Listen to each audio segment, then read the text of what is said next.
Hola, me llamo Daniel López Wolf y soy el profesor que les está dando las clases de nefrología. En esta clase les voy a hablar de las alteraciones del equilibrio hidroelectrolítico y de las alteraciones del equilibrio ácido-base. Empezamos. Esta va a ser la ruta que vamos a seguir en esta clase. Este es el índice. En primer lugar vamos a hablar del equilibrio hidroelectrolítico, haremos un pequeño recuerdo fisiológico y después hablaremos de la hiponatremia, la hipernatremia, de la hipopotasemia y de la hiperpotasemia. Y en la segunda parte de la clase hablaremos del equilibrio ácido-base, comenzaremos de nuevo con un recuerdo fisiológico y posteriormente hablaremos de la acidosis y de la alcalosis metabólica, fundamentalmente. En primer lugar, en cuanto al equilibrio hidrosalino, vamos a hacer un pequeño recuerdo fisiológico. Como bien saben, el cuerpo humano está constituido en su mayor parte por agua. En el caso de los hombres, se considera que aproximadamente el 65 al 70% de la masa corporal está constituida por agua. En las mujeres, algo menos, en torno al 55%. Este agua del organismo se distribuye del siguiente modo. 2/3 del agua se encuentra en el espacio intracelular, mientras que el tercio restante se encuentra en el espacio extracelular.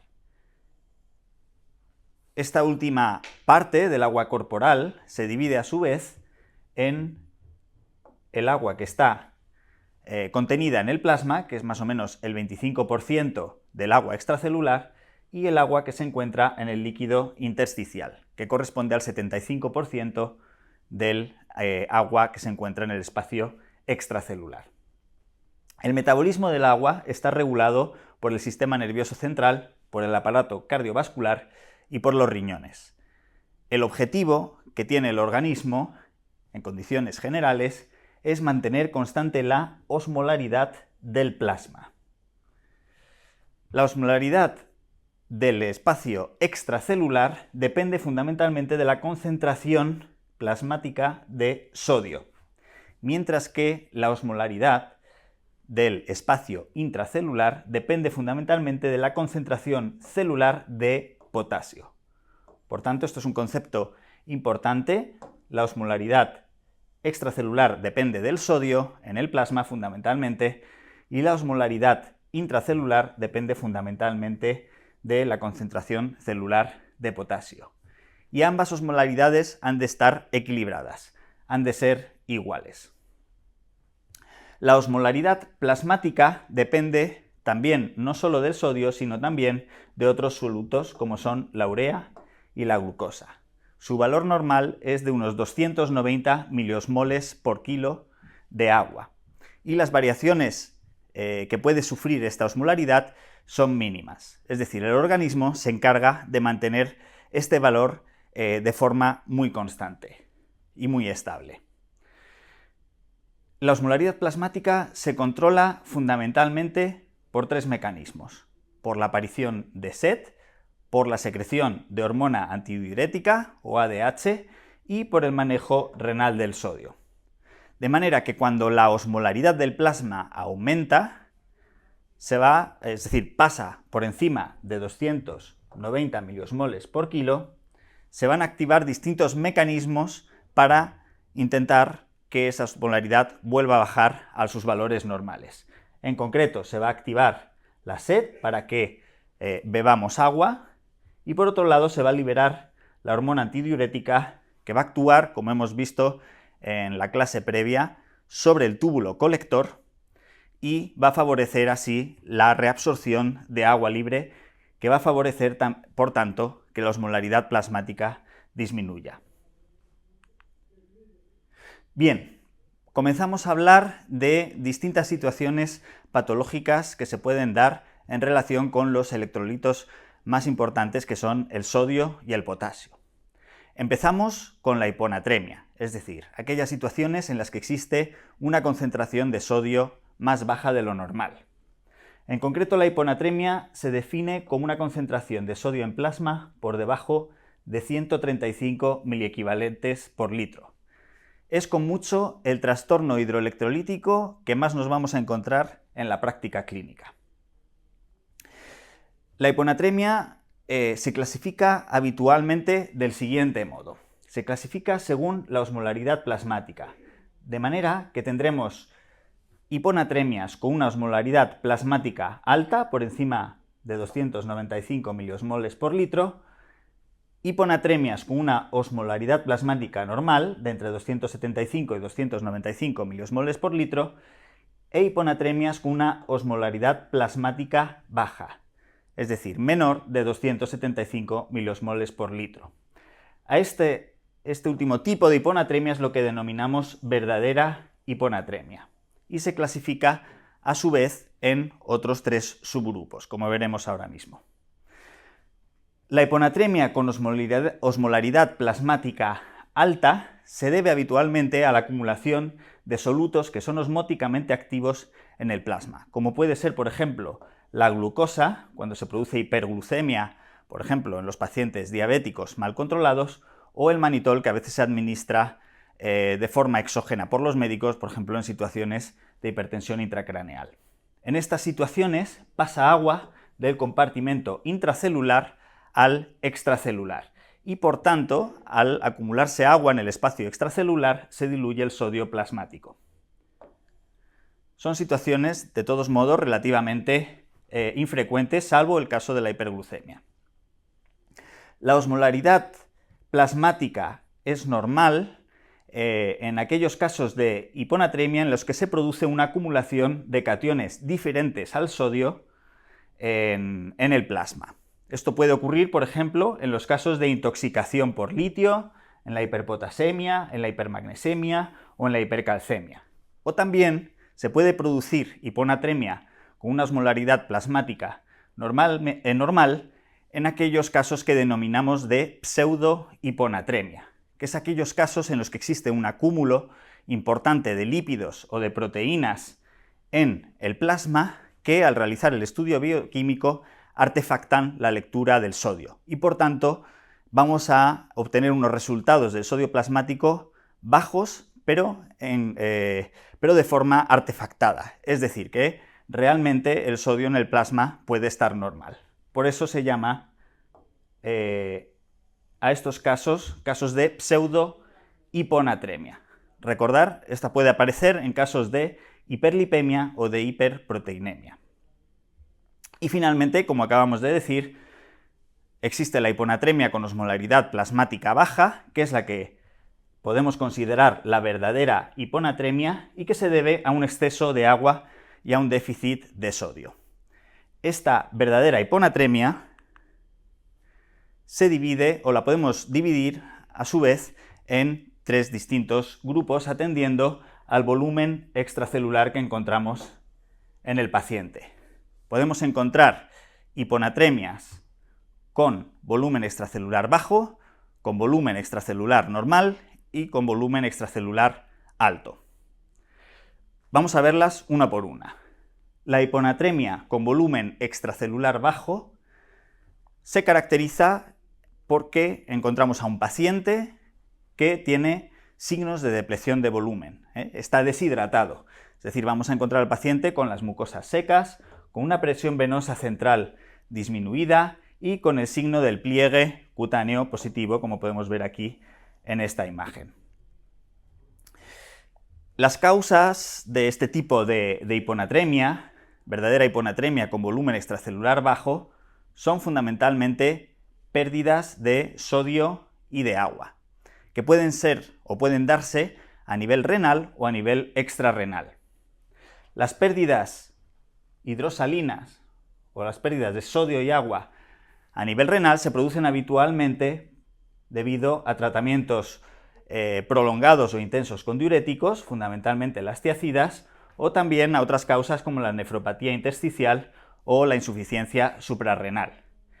En estos casos nos vamos a encontrar un sodio en orina aumentado, porque el problema es renal y el riñón no es capaz, a pesar de que existe una depleción de volumen, de retener el sodio y el sodio se elimina por la orina. Por tanto, una cosa que nos va a ayudar a distinguir si las pérdidas son renales o extrarrenales, estas pérdidas de agua y de sodio, es la determinación del sodio en orina. Cuando las pérdidas son extrarrenales, normalmente, o lo que es más frecuente, a nivel digestivo, como puede ocurrir, por ejemplo, cuando existen vómitos o diarrea intensos o frecuentes, como puede ocurrir en una gastroenteritis, o por ejemplo, en los casos de sudoración intensa. Entonces, en estos casos, el riñón intenta compensar en la depleción de volumen absorbiendo todo el sodio y todo el agua que puede. Y en estas situaciones, el sodio en orina normalmente va a ser menor a 20 miliequivalentes por litro. Por tanto, el sodio en orina nos va a permitir distinguir la pérdida renal de la pérdida extrarrenal de sodio y de agua. Cuando disminuye el volumen plasmático, como hemos visto en diapositivas previas, se activa la secreción de hormona antidiurética, se activa el mecanismo de la sed y se produce una mayor reabsorción de sodio y agua en el túbulo proximal. Por tanto, estos mecanismos lo que van a hacer es, van a generar y van a perpetuar la hiponatremia con volumen extracelular bajo.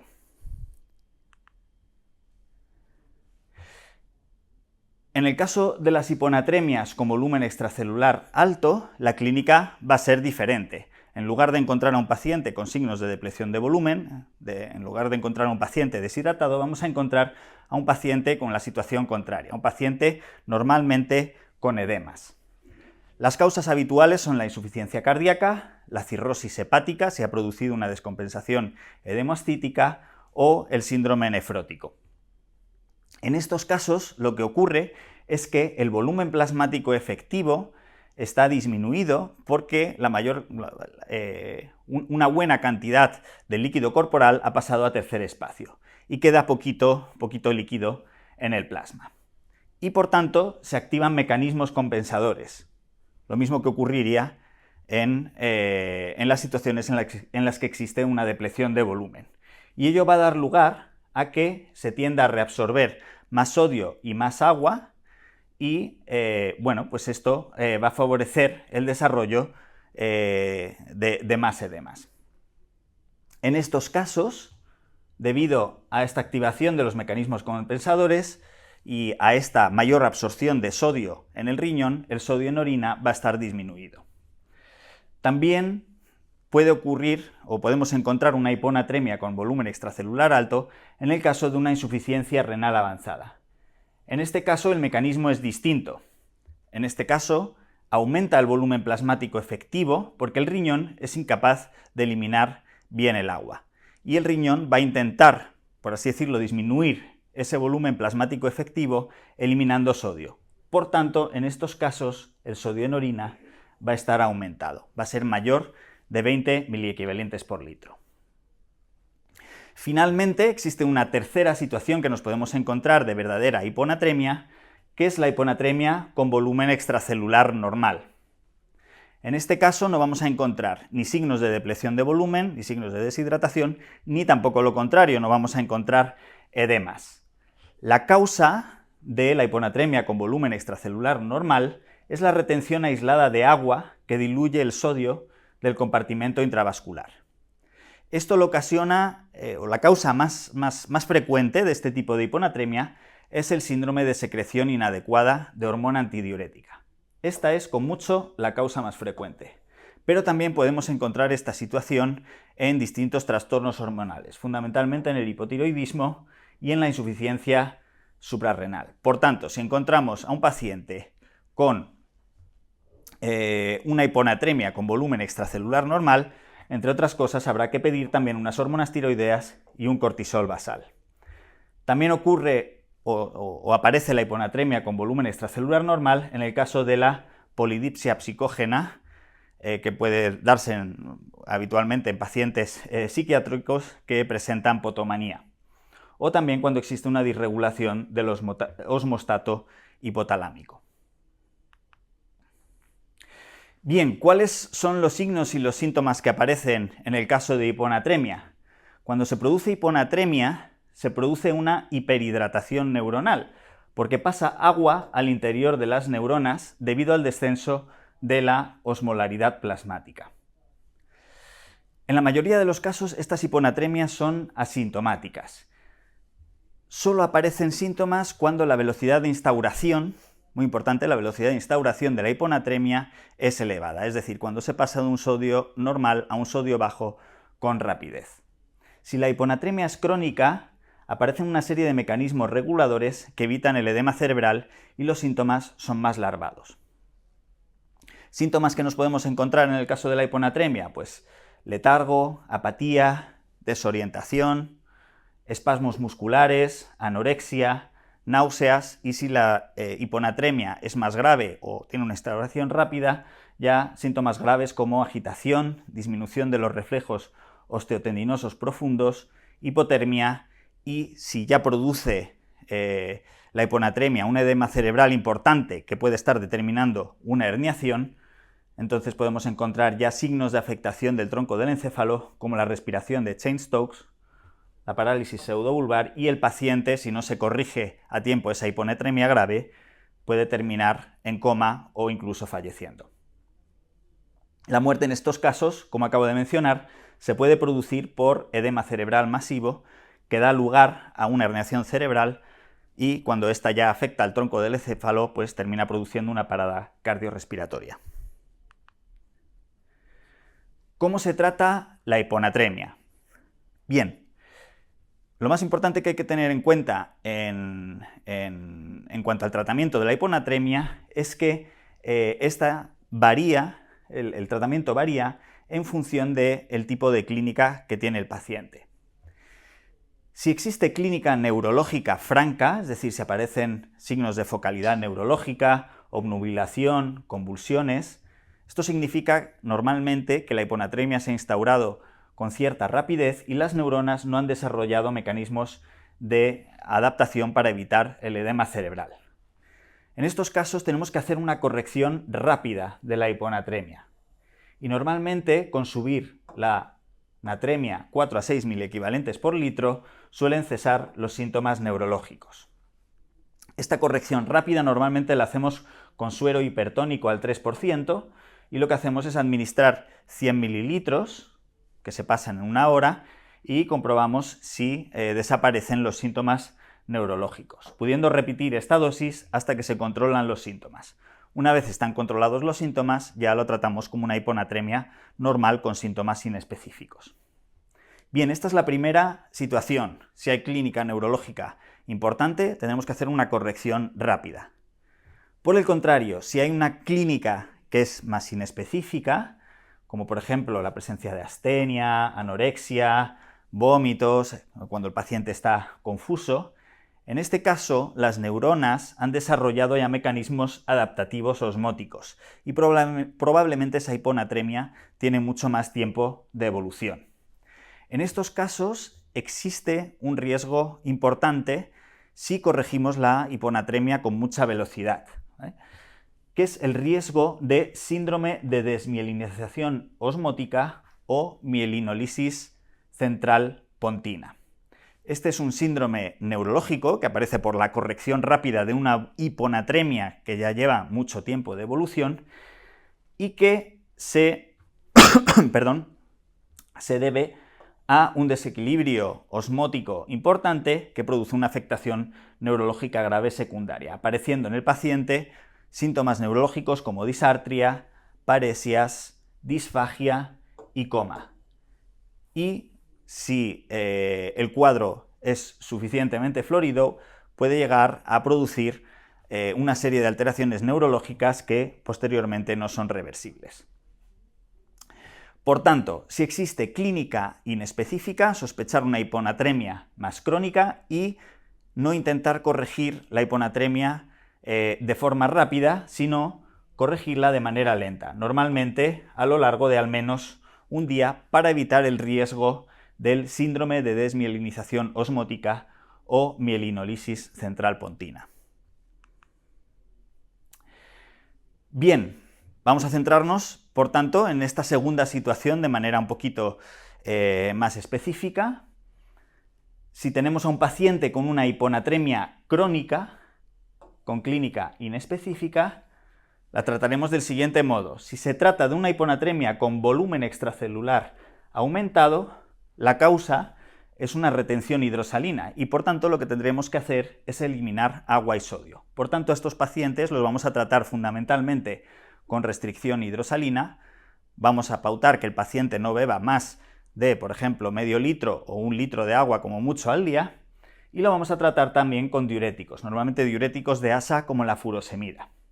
Y aparte, pues naturalmente tendremos que tratar la enfermedad de base, ya sea pues, la insuficiencia cardíaca del paciente, el síndrome nefrótico o la descompensación edemostítica en el caso de que sea un paciente cirrótico. En el caso de que la hiponatremia sea una hiponatremia con volumen extracelular disminuido, la causa es una depleción hidrosalina. El paciente está deshidratado y por tanto habrá que rehidratarle. Esto lo solemos hacer habitualmente con suero fisiológico, es decir, suero al 0,9%, en el caso de que la hiponatremia sea leve, es decir, que sea una hiponatremia que esté todavía por encima de los 125 miliequivalentes de sodio en el plasma. En el caso de que la hiponatremia sea más grave y que el sodio esté por debajo de 125 miliequivalentes, en tal caso utilizaremos en ocasiones suero hipertónico. Finalmente, cuando la hiponatremia es una hiponatremia con volumen extracelular normal, el tratamiento que tendremos que llevar a cabo será el de la causa. La causa más habitual era el síndrome de secreción inadecuada de hormona antidiurética.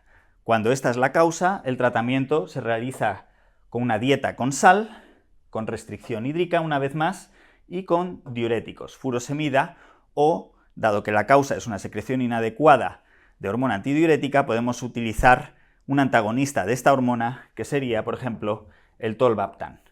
También a veces se trata esta situación con urea, que tiene un efecto diurético osmótico y favorece la corrección de la hiponatremia. En estos casos no se suele recomendar utilizar suero fisiológico, ya que suele empeorar la hiponatremia.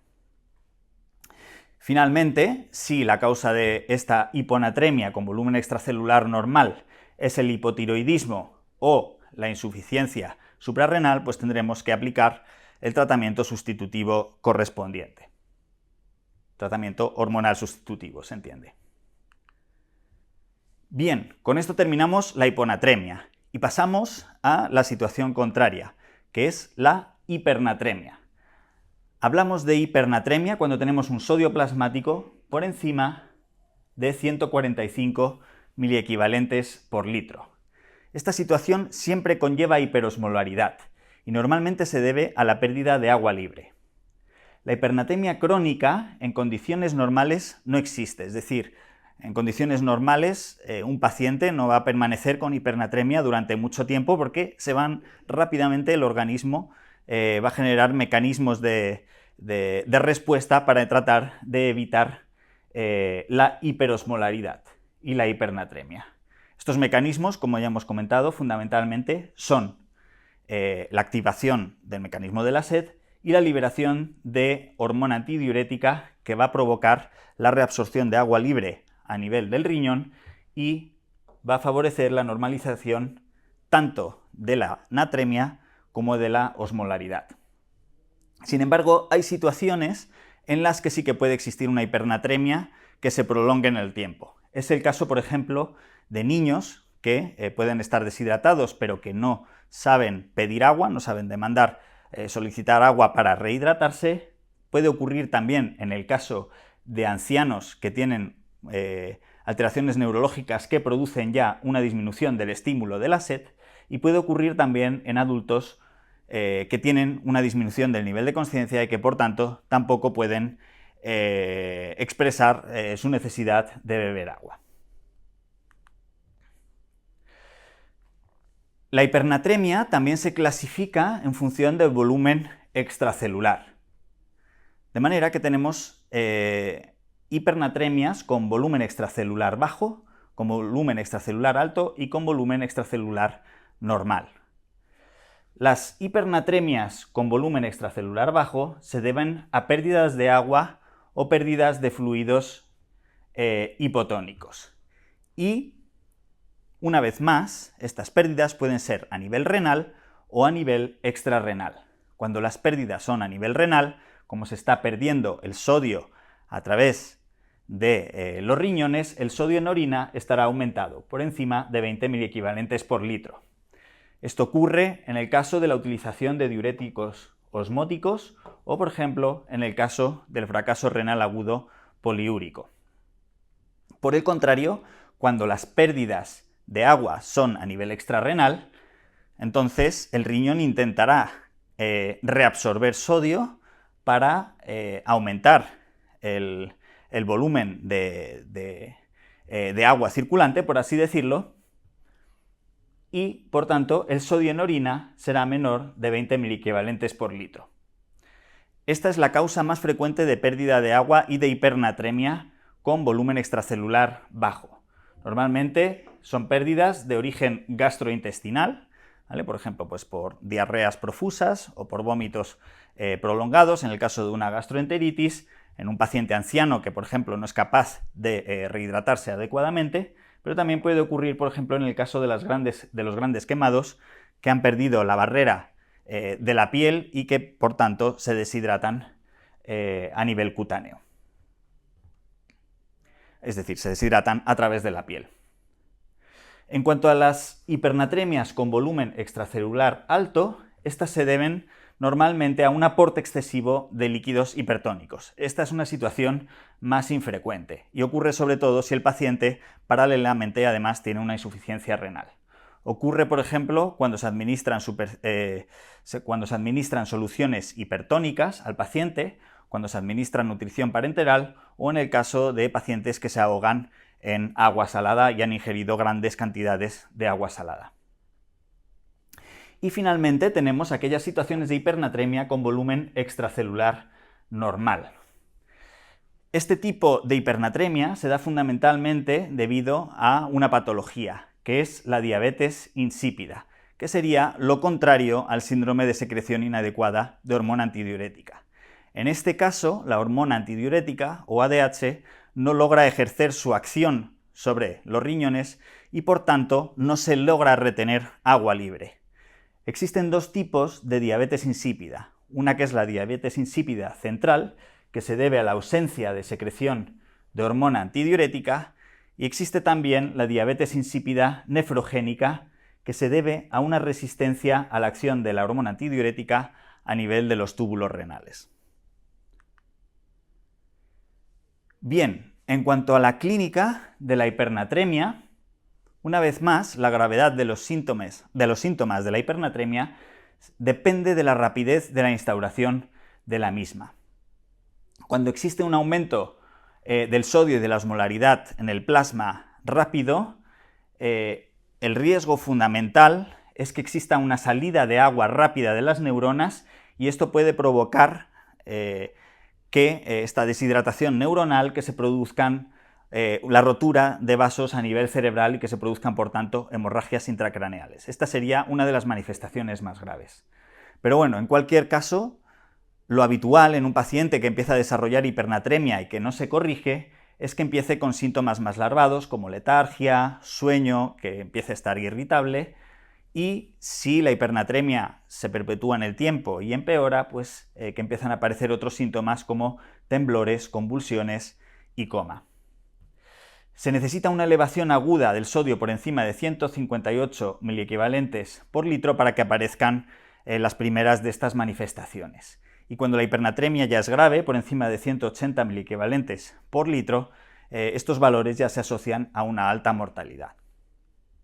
¿Cómo se trata la hipernatremia? Pues, en primer lugar, habrá que corregir la causa de la misma y también habrá que llevar a cabo un aporte de agua libre, que lo podemos llevar a cabo administrando suero salino isotónico o hipotónico y estimulando al paciente para que beba agua. Y finalmente será importante siempre, en todo caso, normalizar la volemia del paciente. Bueno, pues ahora vamos a hablar de la hipopotasemia y de la hiperpotasemia. Comenzamos con la hipopotasemia. Antes de nada, recordar que el potasio es un catión, un ión, fundamental para la transmisión neuromuscular y para las funciones celulares.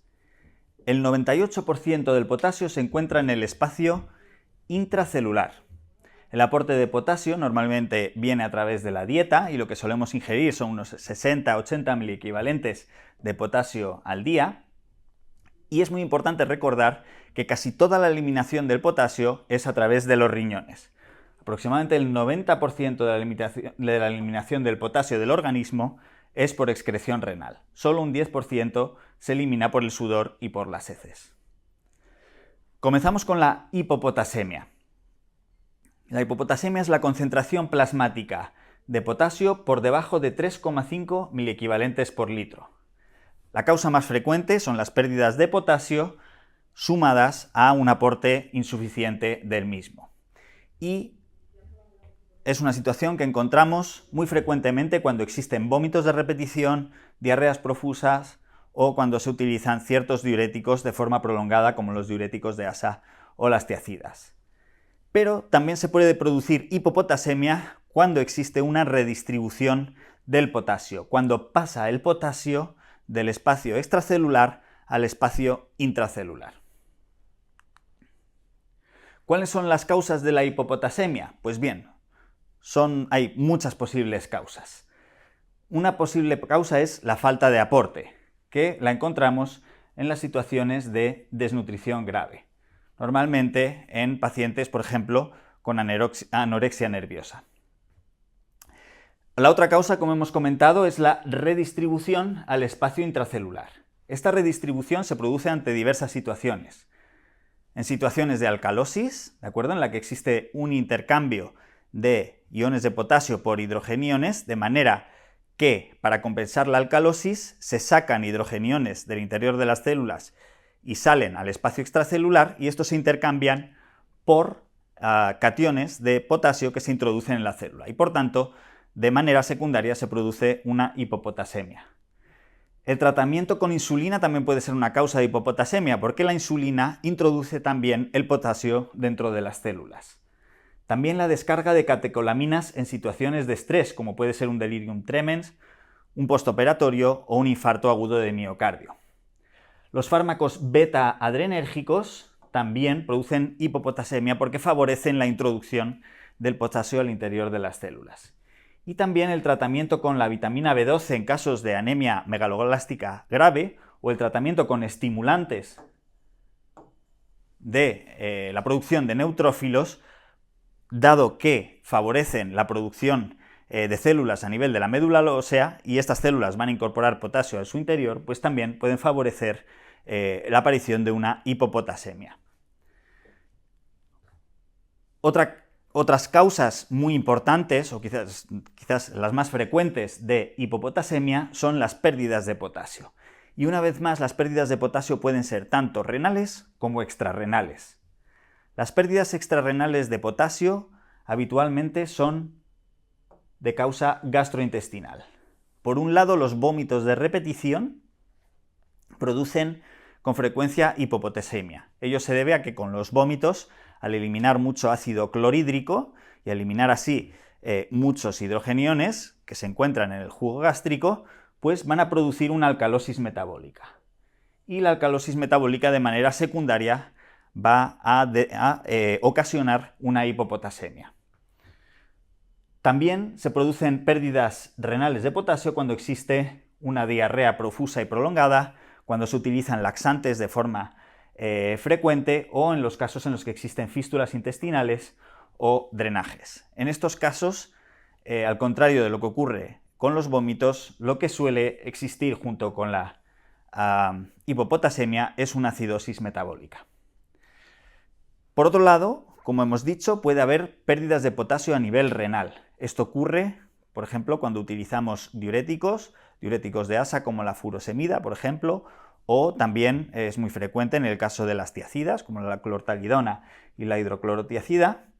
Puede ocurrir también en el síndrome de Bartter, que recordemos que es un síndrome que es similar en sus manifestaciones a lo que ocurriría si administrásemos un diurético de asa de forma prolongada.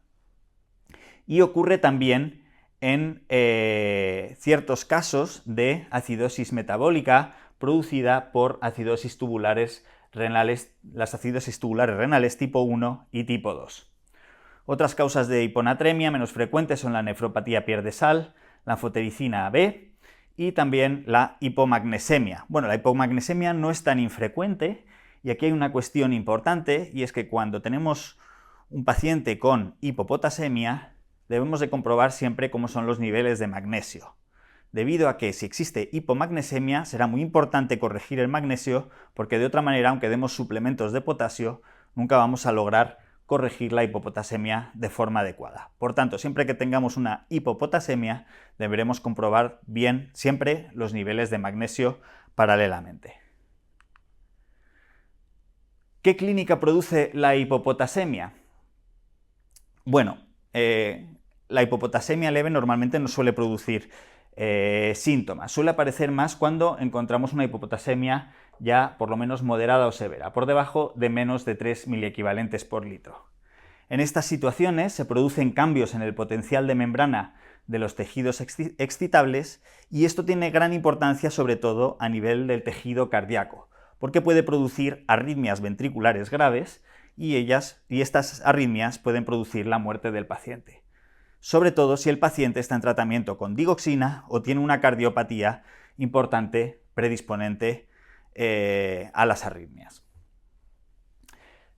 Una vez más, el que aparezcan o no síntomas depende de la rapidez de la instauración de la hipopotasemia.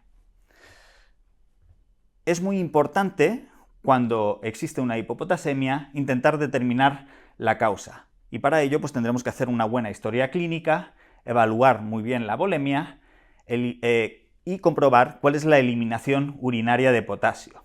Nosotros podemos determinar la eliminación urinaria de potasio utilizando orina de 24 horas, y en condiciones esta debe de ser menor de 15 miliequivalentes al día.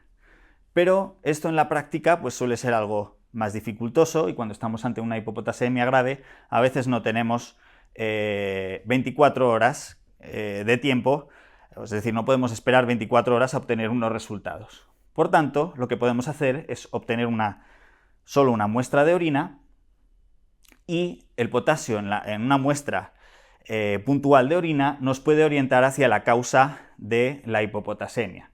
Si el potasio urinario no está disminuido, ello orientará hacia una pérdida renal de potasio. Bien, los síntomas de la hipopotasemia son muy variados. Hay síntomas que son neuromusculares. El paciente con una hipopotasemia importante puede decir que le duelen los músculos, puede tener mialgias, puede tener debilidad muscular, sobre todo en miembros inferiores. Si la hipopotasemia se prolonga mucho en el tiempo, incluso puede producirse atrofia muscular.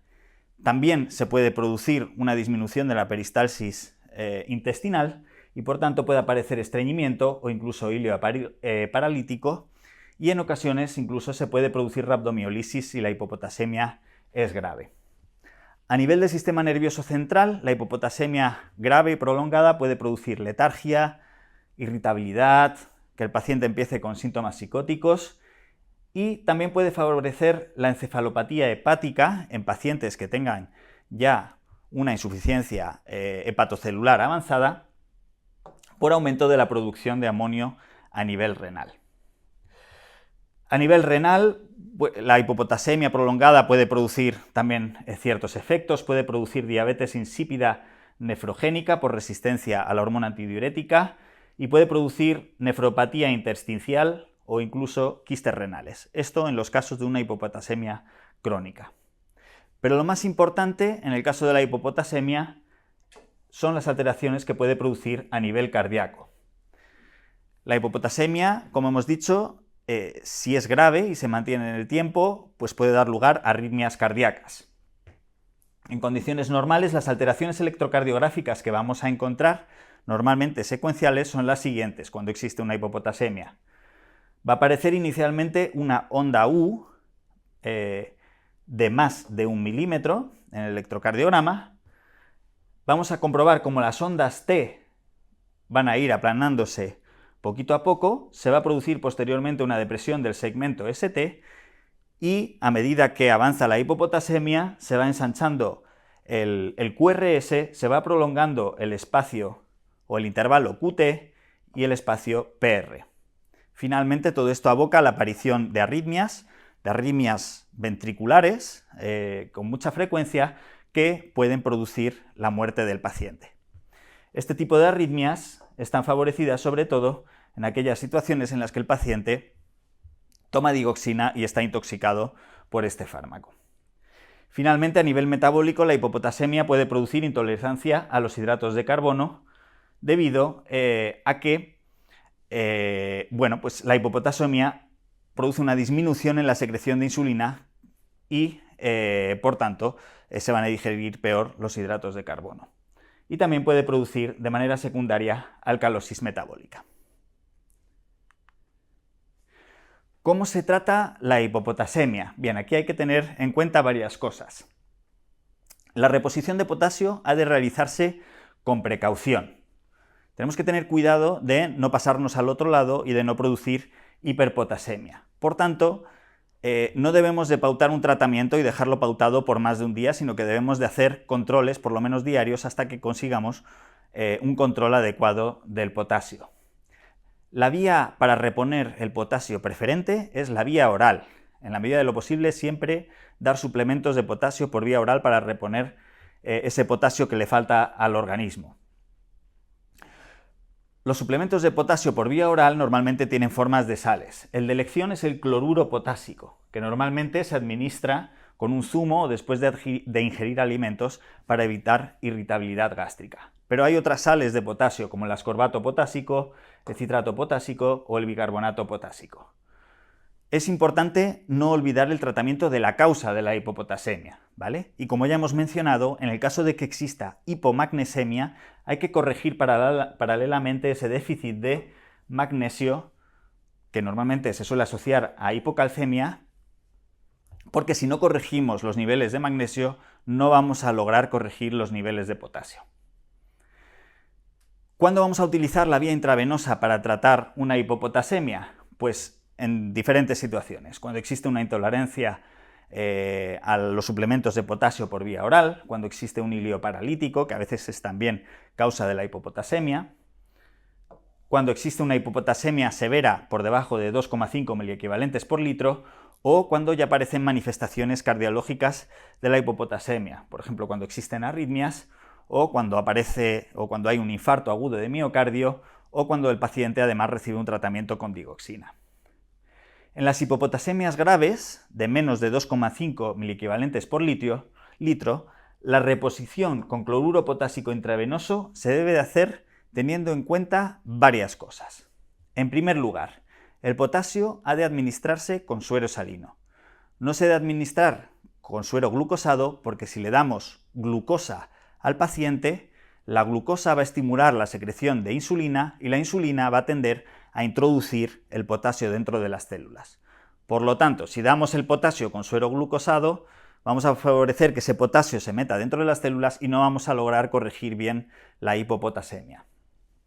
En segundo lugar, no se debe dar más de 40 miliequivalentes por litro de suero. ¿De acuerdo? Esto es simplemente por seguridad para no producir una hiperpotasemia, aunque sea de forma transitoria, que puede también provocar arritmias. Y también porque cuando está a altas concentraciones el potasio dentro de los sueros, ello es muy irritante para las vías periféricas y va a producir que las vías periféricas va a producir que se genere inflamación alrededor de las vías periféricas. Tampoco se deben dar más de 20 miliequivalentes de potasio por hora. Y finalmente, por las mismas razones, no se deben dar más de 200 miliequivalentes al día de potasio, salvo que sea una hipopotasemia muy grave. Si tenemos que administrar por vía intravenosa grandes cantidades de potasio, siempre será bueno colocar una vía central, ¿vale? Aunque esta nunca debe llegar a la aurícula derecha para que no llegue el potasio concentrado directamente al tejido cardíaco. La vía central es porque el potasio diluido en los sueros es irritativo y, como ya he dicho, puede producir inflamación y pérdida de las vías periféricas. Y finalmente, tener en cuenta que aquellos pacientes que utilizan beta-agonistas, estos fármacos pueden exacerbar la hipopotasemia y favorecer, por tanto, las arritmias cardíacas, ¿vale? Esto ocurre, por ejemplo, en aquellos pacientes con asma o EPOC que están utilizando beta-agonistas, como por ejemplo el salbutamol, y que además, de forma concomitante, están utilizando diuréticos que potencian la hipopotasemia. Así que pacientes que tienen hipopotasemia y que están en tratamiento con diuréticos y con beta-agonistas, pues tener especial precaución. Bien, hemos hablado ya de la hipopotasemia. Pasamos ahora a hablar de la situación contraria, la hiperpotasemia. La hiperpotasemia es la concentración plasmática de potasio por encima de 5,5 miliequivalentes por litro. Y hay que tener en cuenta que esta es la alteración hidroelectrolítica más grave, dado que es la que más puede predisponer a que aparezcan arritmias cardíacas graves que pueden provocar la muerte del paciente. La hiperpotasemia es infrecuente si existe una función renal normal. Hay que tener en cuenta que hay ciertos pacientes que tienen un mayor riesgo de hiperpotasemia. Fundamentalmente son los pacientes ancianos y especialmente si toman una serie de fármacos. Estos fármacos son los IECAs o inhibidores de la enzima conversora de angiotensina, los ARA2 o antagonistas del receptor de angiotensina 2, la espironolactona, que es un diurético ahorrador de potasio, los antiinflamatorios no esteroideos y los beta bloqueantes. Normalmente, cuando encontramos a un paciente que tiene una hiperpotasemia, suele haber varios de estos factores contribuyentes. Es decir, suelen ser pacientes que, además de tomar estos fármacos, tienen una insuficiencia renal. ¿Cuáles son las causas de las hiperpotasemias? De manera un poquito más pormenorizada. Bueno, en primer lugar, puede producirse una hipernatremia cuando existe un excesivo aporte de potasio. Pero normalmente esto solo ocurre si la función renal está alterada, ya que el riñón es capaz de eliminar el potasio que le sobra al organismo con facilidad si la función renal es normal. Este excesivo aporte a veces es por aportes por vía oral y a veces por aportes por vía intravenosa. También hay muchas situaciones en las que se produce una redistribución del potasio y el potasio sale al espacio extracelular produciendo hiperpotasemia. En primer lugar existe la pseudohiperpotasemia, que es aquellas situaciones en las que se produce un artefacto en los valores del laboratorio, como puede ocurrir, por ejemplo, en las situaciones de hemólisis que se producen por una venopunción plasmática. A veces basta con repetir la analítica con una venopunción menos traumática para que obtengamos ya unos niveles de potasio normales. Pero también ocurre en aquellas situaciones en las que existe una celularidad alta, como ocurre en algunas patologías como las leucemias o las trombocitosis. En el caso de acidosis metabólica, existe una entrada de hidrogeniones en las células junto con una salida de potasio, es decir, existe un intercambio de hidrogeniones por potasio. El potasio sale del interior de las células al exterior. Esto ocurre para mantener la electroneutralidad, pero tiene como consecuencia el que se produzca una hiperpotasemia. Por tanto, un poco por repasar, recordemos que normalmente la alcalosis metabólica va a producir hipopotasemia, mientras que la acidosis metabólica va a provocar, en la mayoría de los casos, hiperpotasemia. Cuando existe hiperglucemia, también se puede producir hiperpotasemia debido a que la hiperglucemia disminuye la secreción de insulina y la insulina tiende a incorporar el potasio al interior de las células. También se puede producir hiperpotasemia cuando existe un catabolismo tisular importante. Esto ocurre en situaciones de verdadera hemólisis o cuando existen grandes traumatismos o rhabdomiolisis o, por ejemplo, cuando se inicia una quimioterapia en un linfoma extenso o en el caso de un tumor sólido de gran tamaño. En esos casos se produce una ruptura importante de gran cantidad de células y todo el potasio que está contenido dentro de las células sale al plasma y por tanto se produce hiperpotasemia. También se produce hiperpotasemia en el caso del tratamiento con beta bloqueantes y también cuando existe intoxicación por digital, y también en otras situaciones como puede ser el ejercicio extenuante. Finalmente, otra causa importante de hiperpotasemia es la disminución de la excreción renal, es decir, cuando los riñones pierden su función, los riñones no logran eliminar el potasio de forma adecuada y, por tanto, en aquellas situaciones de enfermedad renal crónica en las que el filtrado glomerular está muy disminuido, termina apareciendo hiperpotasemia crónica. También puede producirse por una alteración en la secreción o en la acción de la aldosterona, como ocurre en situaciones de déficit de mineralocorticoides o cuando el paciente recibe un tratamiento con IECAS, con ARA2 o con diuréticos ahorradores de potasio, como puede ser la espironolactona. Bien, ¿cuál es la clínica de la hiperpotasemia? Pues una vez más, al igual que ocurría con la hipopotasemia, los síntomas están relacionados sobre todo con los efectos a nivel miocárdico y neuromuscular. Y dependen, por un lado, del grado de la hiperpotasemia, pero, una vez más, dependen sobre todo de la rapidez de la instauración de la misma. Una cosa muy importante en relación a la hiperpotasemia es que siempre hay que hacer un electrocardiograma. Conviene hacerlo también en el caso de la hipopotasemia, pero quizás es más importante en el caso de la hiperpotasemia porque la tendencia a producir arritmias en caso de hiperpotasemia es mayor. El electrocardiograma nos va a permitir valorar la repercusión cardíaca de este trastorno hidroelectrolítico. Si tenemos trastornos en el trazado electrocardiográfico, pues consideraremos que la hiperpotasemia es una hiperpotasemia grave. Realmente podríamos dividir la hiperpotasemia en 3 grados. En hiperpotasemia leve, moderada y grave. La leve sería aquella que no tiene expresividad clínica y en la que el electrocardiograma no presenta alteraciones. La hiperpotasemia moderada es aquella en la que empezamos a encontrar pequeñas alteraciones en el electrocardiograma, fundamentalmente la aparición de ondas T picudas, que es un signo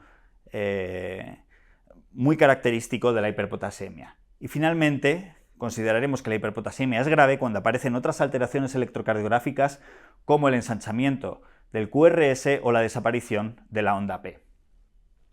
Los síntomas de la hiperpotasemia son los siguientes. A nivel neuromuscular, los pacientes pueden referir astenia, pueden referir parestesias, que suelen iniciarse también en miembros inferiores, pueden también presentar incluso paresias o parálisis flácidas de algún miembro, pueden presentar hilio paralítico, disartria o disfagia. A nivel cardíaco, a medida que aumenta los niveles de potasio, iremos viendo que aparecen ciertas alteraciones en la conducción cardíaca que, si progresan, pues pueden ser potencialmente mortales. Los cambios secuenciales que vamos a encontrar en el electrocardiograma con la hiperpotasemia son inicialmente la aparición de ondas T altas y picudas. Posteriormente vamos a comprobar que el segmento ST empieza a descender.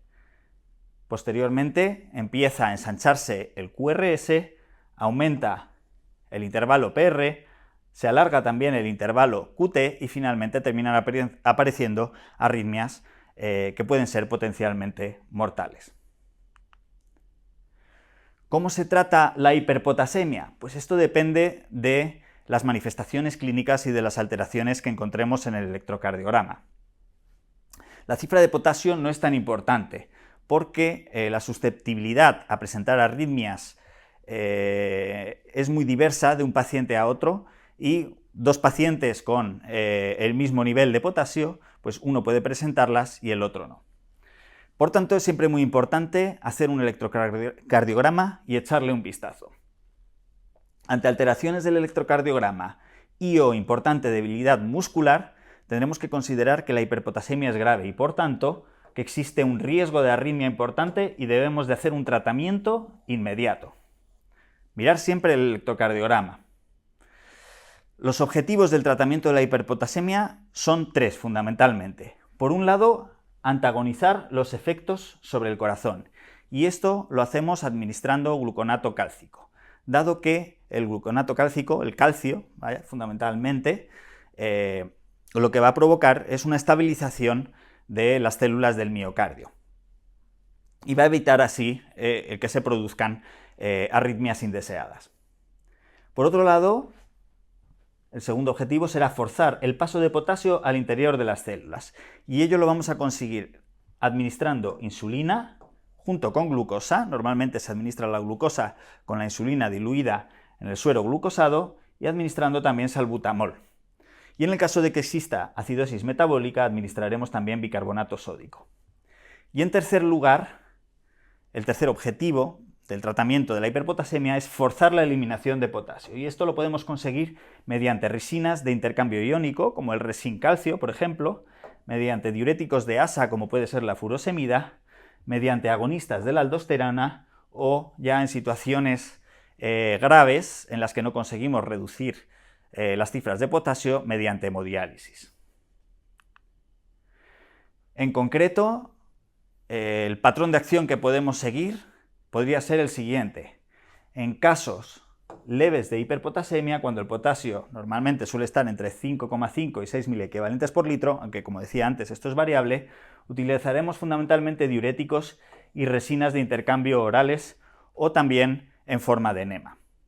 Cuando la hiperpotasemia es moderada pero no hay alteración en el electrocardiograma, esto suele ocurrir cuando el potasio está entre 6 y 7 miliequivalentes por litro, entonces utilizaremos la insulina diluida en suero glucosado, el salbutamol en nebulización, y en el caso de acidosis metabólica, el bicarbonato sódico. Y ya cuando tenemos una hiperpotasemia severa, normalmente de más de 7 miliequivalentes por litro, o encontramos que el paciente presenta ya alteraciones en el electrocardiograma, utilizaremos varias terapias de forma conjunta.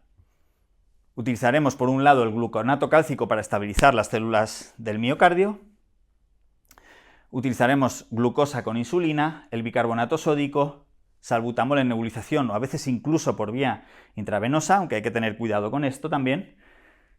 Utilizaremos diuréticos y utilizaremos enemas de resinas de intercambio. Y en casos de oliguria o de insuficiencia renal severa, podremos someter al paciente a diálisis.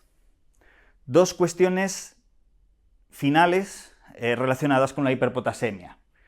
Si es preciso el tratamiento con beta bloqueantes por otras patologías del paciente, hemos de utilizar en la medida de lo posible siempre beta bloqueantes que sean beta 1 selectivos, como puede ser el atenolol o el metoprolol, porque el efecto sobre el potasio de los beta bloqueantes depende del efecto sobre los receptores beta 2. Y finalmente, una cosa que debemos recordar también en el caso de pacientes que presenten hiperpotasemia es que si tenemos al paciente con hiperpotasemia, pero además presenta hiponatremia, hipotensión refractaria al tratamiento con sueros, acidosis metabólica, y el paciente en términos generales impresiona de gravedad, hemos de valorar siempre la posibilidad de que el paciente tenga una insuficiencia suprarrenal aguda, que produce estas manifestaciones y que es una situación clínica de gravedad y que debemos de corregir rápidamente, normalmente con hidrocortisona en dosis de 100 miligramos cada 8 horas. Muy bien, hemos terminado por tanto con las alteraciones del equilibrio hidroelectrolítico y ahora vamos a hablar del equilibrio ácido-base. Vamos a comenzar con un recuerdo fisiológico una vez más. Nuestro metabolismo produce ácidos constantemente y además obtenemos ácidos a partir de la dieta.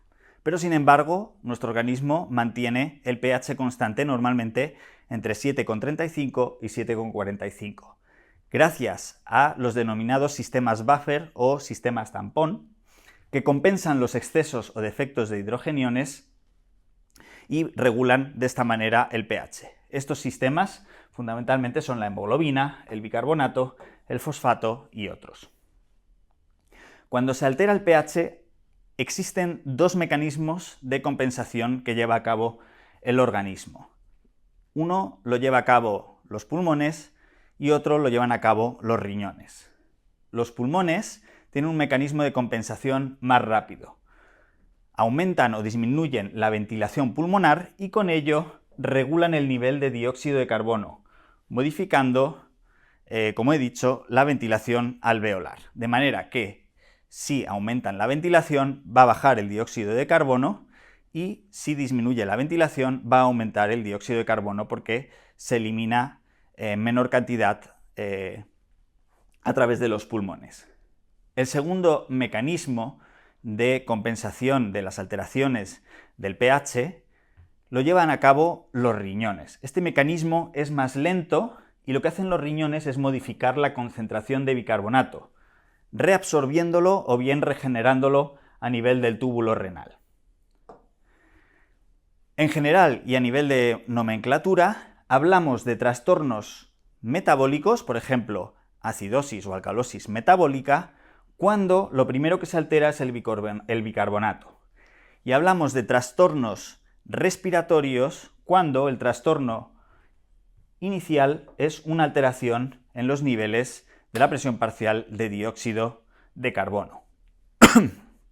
Simplemente, para continuar con la clase, recordar los siguientes valores normales. El pH en condiciones normales en la sangre se encuentra entre 7,35 y 7,45.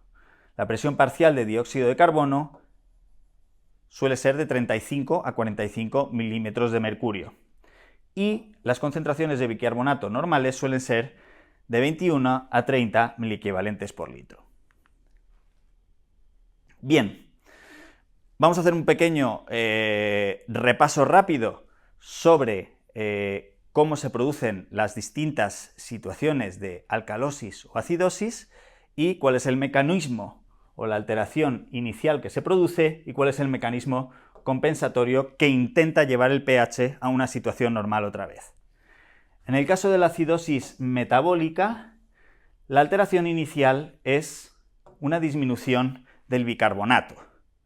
Al disminuir el bicarbonato se produce, por tanto, acidosis y para intentar compensar esto, los pulmones van a aumentar la ventilación, se va a eliminar más dióxido de carbono y por tanto va a disminuir el dióxido de carbono. Por tanto, como resultado, los pacientes van a presentar un bicarbonato muy bajo, un dióxido de carbono también bajo y un pH bajo, salvo que los pulmones sean capaces de contrarrestar la acidosis metabólica, en cuyo caso hablaríamos de una acidosis compensada. En el caso de la alcalosis metabólica, la alteración inicial es la contraria, existe un aumento del bicarbonato en la sangre y los pulmones van a disminuir la ventilación y por tanto se va a retener dióxido de carbono.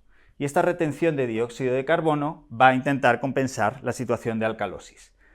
De manera que, como resultado, vamos a encontrar, desde el punto de vista analítico, un bicarbonato muy alto, un dióxido de carbono alto y un pH también elevado, salvo que los pulmones hayan logrado compensar por completo la alcalosis metabólica, en cuyo caso hablaríamos de una alcalosis metabólica compensada. En el caso de las acidosis respiratorias, el mecanismo o la alteración inicial es un aumento del dióxido de carbono, es decir, ocurre lo contrario. Y el mecanismo compensatorio pues lo van a llevar a cabo los riñones aumentando la reabsorción y la regeneración de bicarbonato. En estos pacientes encontraremos un bicarbonato alto, un dióxido de carbono muy alto y un pH bajo.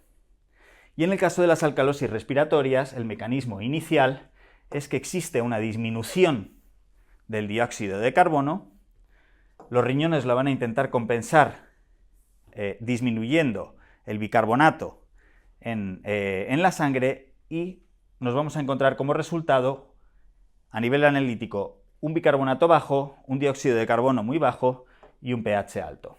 Vamos a ver cada una de estas cuatro situaciones por separado. Comenzamos con la acidosis metabólica. Como hemos dicho, el trastorno primario en este caso es el descenso del bicarbonato, que va a dar lugar a que haya una tendencia a que disminuya el pH. Como mecanismo compensador, va a aumentar la ventilación pulmonar y va a disminuir el dióxido de carbono. Las acidosis metabólicas se clasifican según el denominado hiato aniónico o brecha aniónica o anion gap. El hiato aniónico se define como la diferencia entre la concentración de sodio, que como hemos dicho es el principal catión extracelular, y la suma de los principales aniones que se encuentran en el plasma, que son el cloro y el bicarbonato. El anion gap o hiato aniónico lo calculamos mediante esta fórmula: concentración de sodio menos la concentración de cloro y de bicarbonato. Y el valor normal es de unos 8 a 16 miliequivalentes por litro. La cantidad de cationes y aniones en el plasma ha de ser igual. Por tanto, el anion gap representa la cantidad de otros aniones que forman parte del plasma, que normalmente son pues proteínas, ácidos orgánicos, sulfatos, fosfatos y otros. ¿De acuerdo? Una vez más, la cantidad de cationes, fundamentalmente de sodio, en el plasma ha de ser igual a la cantidad de aniones, que son fundamentalmente el cloro, el bicarbonato y los aniones que constituyen el anion gap, que son, una vez más, proteínas, ácidos orgánicos, sulfatos, etc. Bien, cuando existe una acidosis metabólica, ¿qué síntomas va a tener el paciente?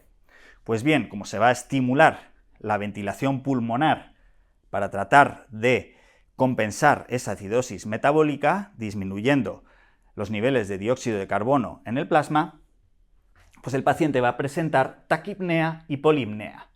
En concreto, se va a producir una respiración típica de la acidosis metabólica, que es la respiración de Kussmaul. Además, la acidosis metabólica produce hipotensión por vasodilatación y disminución de la contractilidad cardíaca, produce astenia y produce coma. Bien, como hemos dicho, las acidosis metabólicas se pueden clasificar según el anion gap. Por un lado tenemos las acidosis metabólicas con anion gap elevado. En este caso hay un aumento de aniones que no son cloro, y por tanto a este tipo de acidosis metabólicas se llaman también acidosis normoclorémicas. La causa es un aumento de estos ácidos en la sangre. Los aniones hacen que el anion gap esté elevado. Los aniones en sí no disminuyen el pH, sino que son los hidrogeniones que se liberan al disociarse los ácidos los que disminuyen el pH y que se compensan utilizando bicarbonato. Bien, este tipo de acidosis metabólica la vamos a encontrar cuando existe un aumento de la producción de ácidos, por ejemplo, cuando existe una hipoxia y de manera secundaria se produce una acidosis láctica. También la vamos a encontrar en los casos de cetoacidosis diabética, alcohólica o cuando existe un ayuno prolongado, y también en las intoxicaciones por ciertos fármacos como los salicilatos, intoxicaciones también por metanol o por etilenglicol. Y también puede ocurrir la acidosis metabólica con anion gap elevado o normoclorémica cuando existe una disminución de la excreción de ácidos inorgánicos, como ocurre en la insuficiencia renal, ya sea aguda o crónica. El otro grupo de acidosis metabólicas son aquellas que tienen un anion gap normal. En este caso hay un aumento del anion cloro y por tanto a este tipo de acidosis metabólicas las llamamos también acidosis hiperclorémicas. La causa es una pérdida de bicarbonato.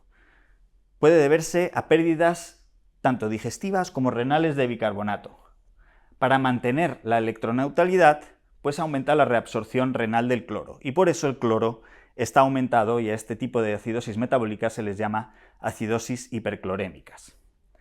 Las causas de este tipo de acidosis metabólicas pueden ser pérdidas digestivas de bicarbonato, como puede ocurrir, por ejemplo, en el caso de diarreas profusas, de fístulas intestinales o biliares, fístulas pancreáticas. También ocurre muchas veces cuando se ha realizado una ureterosigmoidostomía o cuando existen drenajes externos, pero también se pueden deber estas acidosis a pérdidas renales de bicarbonato, como ocurre en las acidosis tubular renales tipo 1 y 2, en el hipoaldosteronismo, o cuando se utilizan ciertos fármacos como los fármacos ahorradores de potasio, los inhibidores de la anhidrasa carbónica, la anfotericina B o la ciclosporina. Y también lo podemos encontrar en ocasiones cuando se administra nutrición parenteral.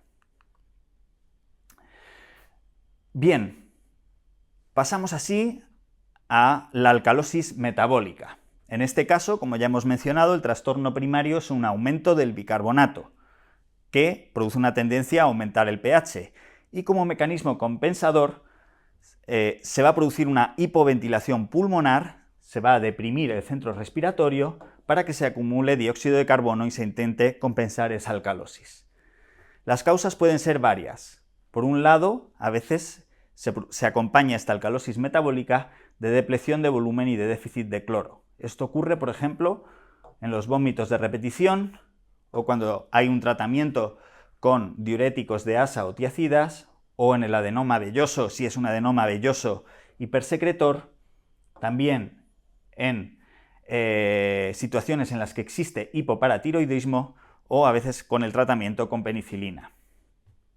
También puede producirse alcalosis metabólica con un volumen plasmático normal o aumentado en aquellos casos en los que existe un exceso de mineralocorticoides o, por ejemplo, como puede ser el caso del hiperaldosteronismo.